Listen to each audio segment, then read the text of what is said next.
A4, A5, huh? Queen E2. Well, that was the position probably where Nepomniachtchi thought is very good already for him, But again, it's not easy. Starting from here, the game is very complicated again, and Firouja will play the next moves will be very, very strong, and his advantage will be clear. And in any position, White holds, a better position. Yeah, it seems also the white queen is also I mean, holding the. now it's very clear the bishop from b2 is better than the knight from f5, you see. I mean, he's doing something. He's attacking somewhere, the bishop from b2. And therefore, combined with the idea with the 2 pawns against 1 on the queen side, White's advantage is clear. First of all, because in any position he can maybe later on play, simply a6, b takes a6, and b6. And the b pawn is very, very strong, threatening in a few moves to queen or, to attack decisively the opponent's piece. Okay, let's see what. So he has to react somehow. Yeah. Yeah, you see the idea, a6. Actually, yes, so already Yes. is happening. Yeah.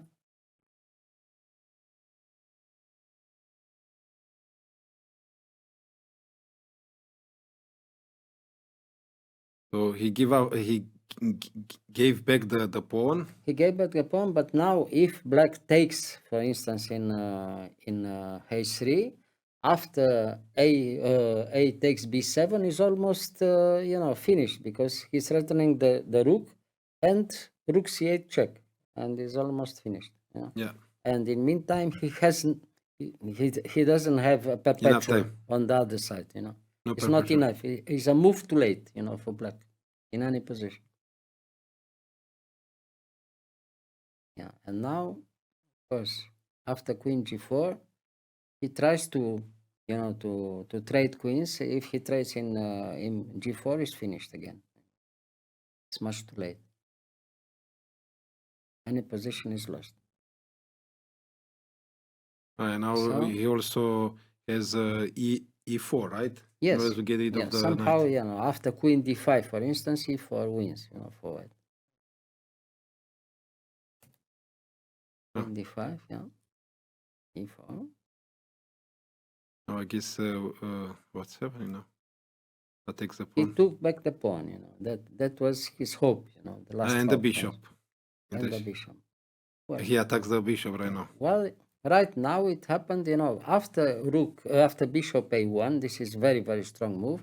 Maybe Nepomniachtchi didn't see this move.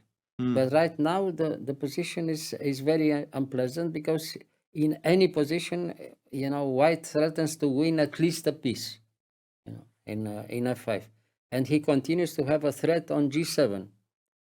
And the other side, the a pawn is already there, and this is very dangerous also, somehow he had to transpose in some kind of endgame with the hope to have a special position with very good chances for draw, even if he sacrifices later on his queen. That will happen in the game.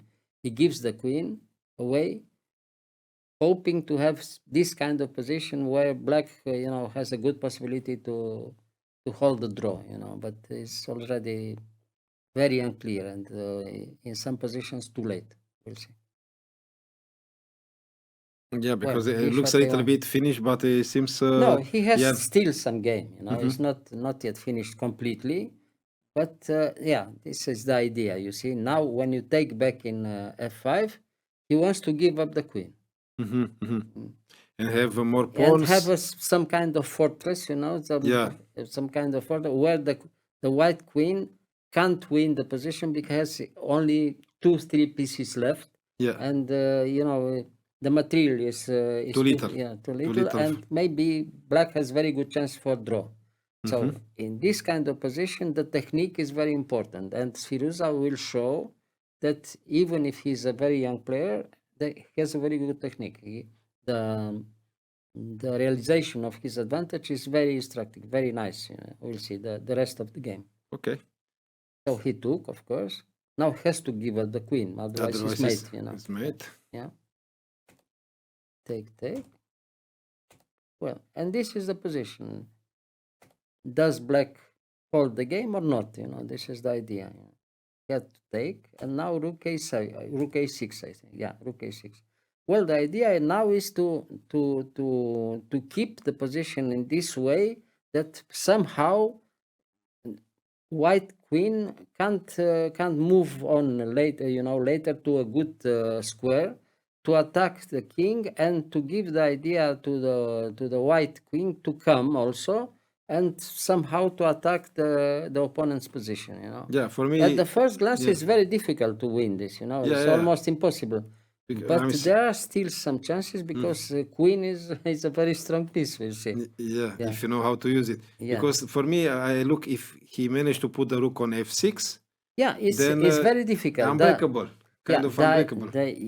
Probably the best position for black, if possible, is this, to have the rook f6, then play g6, h5, and the rook to f5. And then it's almost impossible to win this kind of position. Only in some kind of position, white has the possibility to give up his queen also and have somehow a position where his king plays and the other queen is out of play, and he has somehow a position where, his opponent, doesn't have any move left. And this will happen in the game. We'll see at the end. Yeah. Okay, let's get there. Yeah, very, very interesting, Yeah, he tries to, to have the position as I told you before, Yeah. Check, of course. Tries to break that position. Yeah, of course he takes the pawn now. But now it's different, you see. He didn't have time to put his pawn on h6, from h6 to h5. Yeah. And this is a very big difference now. Why? Because in this kind of position, I take back later on the pawn from b7. And when you come with the rook in f6, it's already finished after queen b2. You don't have any move left. For black, and the rook cannot... The rook is pinned, Yeah.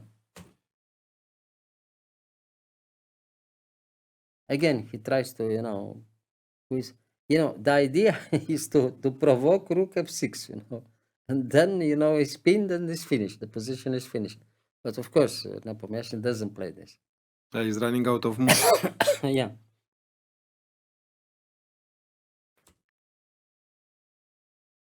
Okay, finally he took the pawn. Okay. And now he's coming with his king.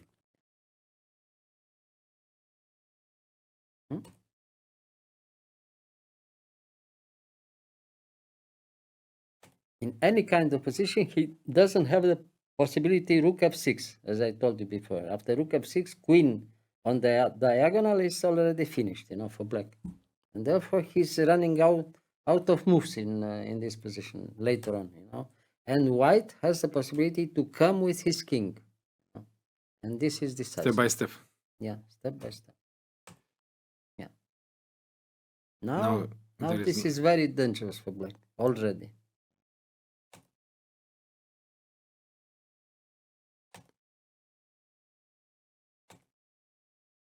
If he checked in a5, after rook f6 was finished. No check anymore, and the threats of white are decisive. So if he checks on a5... On a5 instead of rook d6. Yes. Rook a5 check. King f6, and this finished. No checks anymore, and the pin of f7 was decisive. Queen c5, step by step again. So managed to get there. Yeah, check, and rook e7. Yes.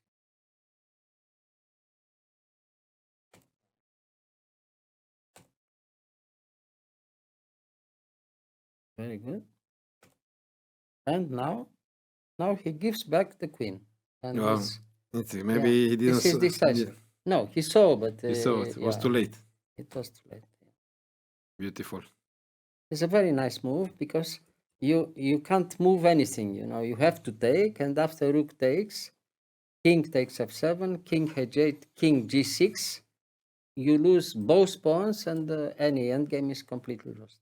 So right now, if you move the pawn, Or if you move the pawn, king f6, and again it's Zugzwang. so king King is f6. You have to move g3 or king h8.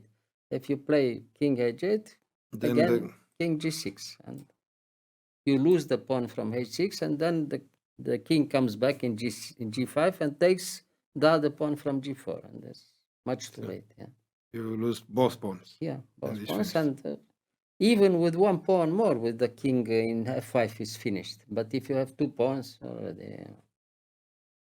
No, the game was very instructive, very nice game from Firouja. At the first glance like this was nothing or almost nothing after the opening, after the middle game and so on.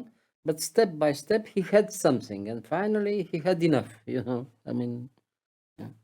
Very Yeah. good technique from Firouja.